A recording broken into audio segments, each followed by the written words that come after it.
Hello friends, సౌర కుటుంబంలో అత్యంత వేడి గ్రహం, ఉపరితలంపై సీసాన్ని సైతం కరిగించేంత ఉష్ణోగ్రత, చుట్టూ ప్రాణాంతకమైన సల్ఫ్యూరిక్ యాసిడ్ మేఘాలు. శుక్రగ్రహం అంటే మనకు తెలిసిన నరకం ఇది. కానీ సరిగ్గా ఇలాంటి చోటే జీవం ఉండే అవకాశం ఉందా? శాస్త్రవేత్తలు తాజాగా కనిపెట్టిన ఒక వింత అణువు అంగారకుడి కంటే ముందే శుక్రుడిపై జీవం ఉండొచ్చని చెబుతోంది. ఆ షాకింగ్ నిజాలేంటో ఇప్పుడు చూద్దాం. అమెరికాలోని MIT శాస్త్రవేత్తల బృందం ఏళ్ల తరబడి శ్రమించి శుక్రుడి వాతావరణంలో జీవం ఎలా బతకగలదో వివరించే రసాయన ఆధారాలను వెలికితీసింది. ఈ పరిశోధన వివరాలను ప్రతిష్టాత్మక మాలిక్యూల్స్ జర్నల్లో ప్రచురించారు. అసలు ఆ యాసిడ్ మేఘాల్లో జీవం ఎలా బతుకుతుంది?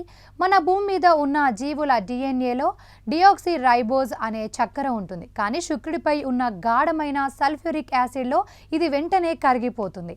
అయితే శాస్త్రవేత్తలు ఇప్పుడు సైక్లోపెంటేన్ అనే ఒక విభిన్న అణువును గుర్తించారు.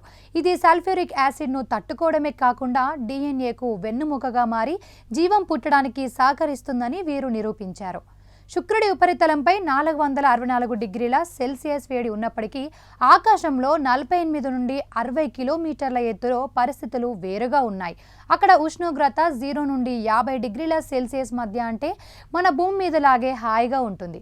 గాలి పీడనం కూడా భూమి సముద్ర మట్టం దగ్గర ఉన్నట్లే ఉంటుంది. అందుకే జీవం ఉంటే ఆ మేఘాల్లోనే ఉండాలని శాస్త్రవేత్తలు నమ్ముతున్నారు. ఈ పరిశోధనకు బీజం 2020లోనే పడింది. అప్పుడు శుక్రుడి మేఘాల్లో ఫాస్ఫేన్ అనే గ్యాస్ ఉన్నట్లు గుర్తించారు. భూమి మీద ఆక్సిజన్ లేని చోట బతికే బ్యాక్టీరియా మాత్రమే ఈ గ్యాస్ను ఉత్పత్తి చేస్తుంది. ఇప్పుడు తాజాగా దొరికిన సైక్లోపెంటేన్ ఆధారాలు ఆ ఫాస్ఫైన్ మిస్టరీకి బలాన్ని ఇస్తున్నాయి. అంటే అక్కడ ఏదో ఒక రకమైన సూక్ష్మజీవ ప్రపంచం విలసిల్లుతోందని అర్థమవుతుంది. ఈ ఆవిష్కరణ తర్వాత శుక్రగ్రహంపై పరిశోధనలు ఊపందుకున్నాయి.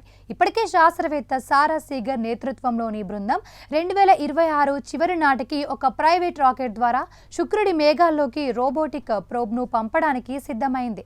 సల్ఫ్యూరిక్ యాసిడ్లో సైతం సురక్షితంగా ప్రయాణించే ఏరోబోట్స్ టెక్నాలజీని కూడా శాస్త్రవేత్తలు సిద్ధం చేస్తున్నారు. చూసారు కదా, నరకం అనుకున్న చోట కూడా జీవం తనకంటూ ఒక కొత్త దారిని వెతుక్కుంది. ఒకవేళ శుక్రుడి మేఘాల్లో జీవం ఉన్నట్లు తేలితే అది విశ్వం గురించి మనకున్న అవగాహననే మార్చేయబోతోంది.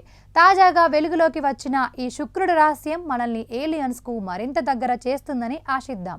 ఈ స్పెషల్ ఫీచర్పై మీ అభిప్రాయాలను కామెంట్లో తెలియజేయండి. వీడియో నచ్చితే లైక్ చేయండి, షేర్ చేయండి, సబ్స్క్రైబ్ చేసుకోండి.